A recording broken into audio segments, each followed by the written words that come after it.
Welcome back to Curious Perro. This video is part of a series called Planning a Trip to Colombia During Uncertain Times. I'm in the process of planning my next trip to Colombia at the end of May this year 2021 and looking at potential destinations for my adventure. The featured destination for this video is the city of Bucaramanga and the department of Santander in Colombia. In Colombia, a department is much like a state in the United States, not so you don't get confused. In addition, we're going to learn about 4 heritage towns. These are small towns that are designated by the Colombia's Ministry of Commerce, Industry, and Tourism as something worth checking out. And we're going to look at 3 natural parks that are must-see destinations. Before we begin, please subscribe to my channel. I don't want you to miss a single new video. When you have some time, also check out some of my past videos. I'll see you on the other side of the introduction and watch on.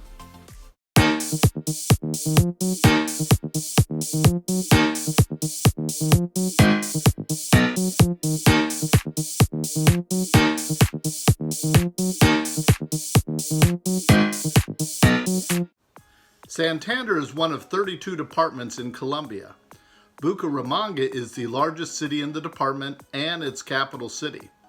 Santander is located north of the city of Bogota and east of the city of Medellin. The department is known for its landscapes, water attractions, and old cultural and historic towns. Bucaramanga was founded in 1622 and has become the 10th largest city in Colombia with a population of just less than 600,000 people. It has over 160 parks scattered throughout the city. Did you hear me? 160 parks. And has been given many nicknames including La Ciudad de los Parques, which means the city of parks, and La Ciudad Bonita de Colombia, Colombia's beautiful city. For locals, it is affectionately just called Buca. One suggested place to visit in Bucaramanga is Parque de Agua, which means water park. It's a small water park with waterfalls and reportedly perfect for short, peaceful walks. My trips to Colombia typically start in Medellin. To fly from Medellin to Bucaramanga, I would take Easy Fly Airlines. It is a 55-minute flight one way and costs around $100 round trip per person. I always prefer to travel with a companion, so the cost would be about $200. I was looking on booking.com for hotels and found the Sonesta Hotel Bucaramanga. It would be a good option. I stayed in one of their sister properties in Bogota and I loved it. The Sonesta is offering, listen to this, $44 a night, double occupancy with king bed. Amenities include swimming pool, airport shuttle, free Wi-Fi, and breakfast. Sounds like a good opportunity to me. From there, we're going to visit Morro Rico. Morro Rico sits above Bucaramanga to the east. From there, you have a panoramic view of the city. It is also home to a statue called the Sacred Heart. The inhabitants and parishioners of the area believe the statue does miracles at Easter time. In Santander, there are officially 3 pueblos patrimonio, or heritage towns, that are part of the tourism network of heritage towns. The program seeks to promote tourism in the network of small and medium-sized towns that represent aspects of Colombia's cultural heritage. Based on the merits of their architecture, historical and environmental characteristics, as well as unique cultural identities, which give them the potential to become true cultural destinations. This is what I was mentioning, that they're promoting the small towns so tourists will go visit them as well. The towns on this trip that we'll see that are officially these heritage towns are Girón, Socorro, and Barachara. The 4th town that I include on the list, but is not officially a heritage city, or I should say heritage town, is the town of Guadalupe. The first one we will visit is Girón. Girón, which is also known as San Juan de Girón, and formerly known as Villa de los Cabellos de Huron, was founded in 1631. This colonial era of gold mines and gold mining were extremely important to the region. As a result, this town is known for its tremendous architectural heritage. Highlights include the Museum of Religious Art, the Basilica of the Lords of Miracles, and the Chapel of Corregidor on the outskirts of town. In Huron, I have found a hotel called Chill Out Hotel Boutique.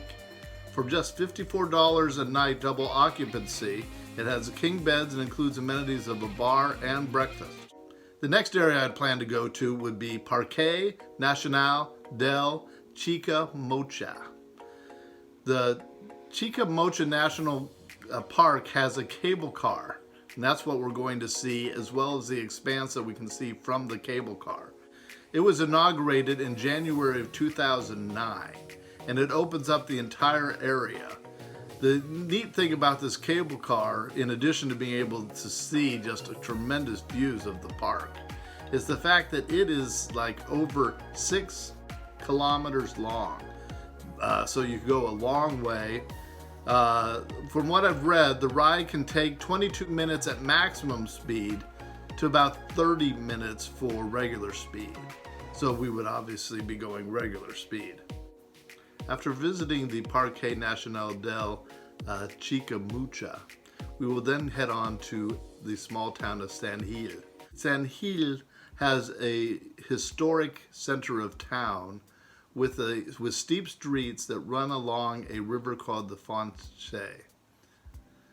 And the main attraction is a park, and I'm going to sabotage the name, I'm going to try really hard here, the Gajilinel, which has moss-hanging trees, over 100 plant species in the area, over a 10-acre park that forms like an island with 2 arms sticking out, and on it you are able to see a stone monument. It's supposed to be absolutely an incredible park to visit. The Hotel San Gil Capistre, which is an enormous 700 plus square foot private 2-story suite with a balcony, a king bed, 2 twins, and a sofa bed for $107 a night double occupancy. Obviously, you could have more people. It probably costs a little bit more per head. Our next visit would be to a town called Barachara. It's another one of the heritage towns of the region. It was founded by the Parra family, with a must-see attraction, which is the Casa de la Cultura Emiliano Pradilla Gonzalez. And in 1975, the town received the title the cutest little town in Colombia. And by resolution number 005 on the 30th of June 1975, it was declared a national monument. In addition to the cultural center, attractions in the village include cobblestone streets and wooden balconies off the buildings. I have found the most interesting hotel in this area called the Hotel Hacienda, Macedonia. It is $82 per night, double occupancy with a king bed. As you can notice, king bed is a requirement for me.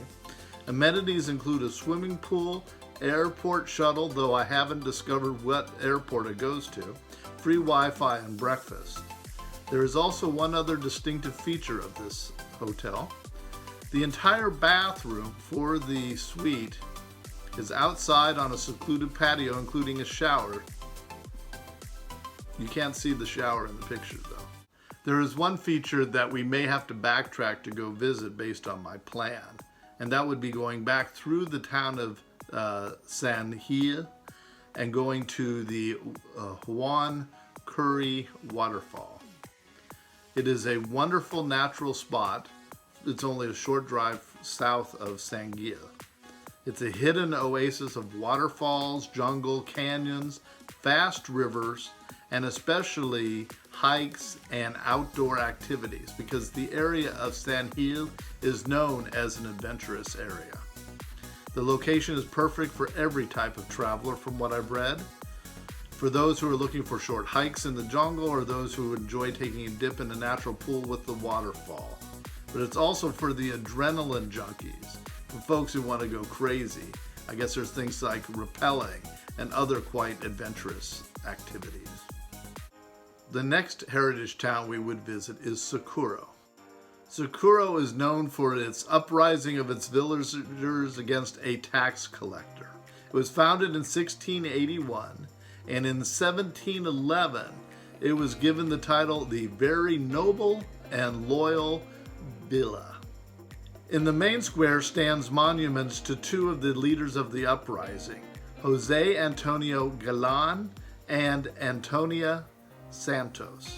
Other attraction includes a house of culture and a cathedral. As we go down further is the town of Guadalupe. It's not included on the list of heritage towns, but I've read that it is a small, pleasant village with a cute central square and a majestic church. The main attraction in the area is a natural pool that they call gachas. The gachas are holes in the river just below the surface where water is shallow and the currents are mild. Some of them are only a few inches deep, while others would hold an entire person, much like a jacuzzi. They are very popular with the locals, but you'll likely not see any tourists here. I think this would be quite a great way to finish off our trip. There are two very interesting accommodations available in the Guadalupe area that I wanted to tell you about, neither of which I would stay at, but I'm me and you are you. One of them is called the Hostel Don Belisario. It is a single family home in essence. It sleeps 13 with 5 full beds, 3 twin beds, and there's a total of 4 rooms. It's $115 a night. I thought that was pretty cool. Secondly is the El Puerto de Don Luis. It is a home, I think, of Don Luis.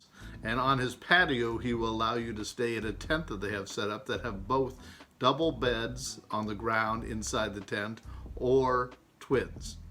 It's $16 a night, double occupancy. That'd be for a full bed in a tent on the patio. And it looks like almost like a bed and breakfast that they serve meals and such, or at least offer them for sale.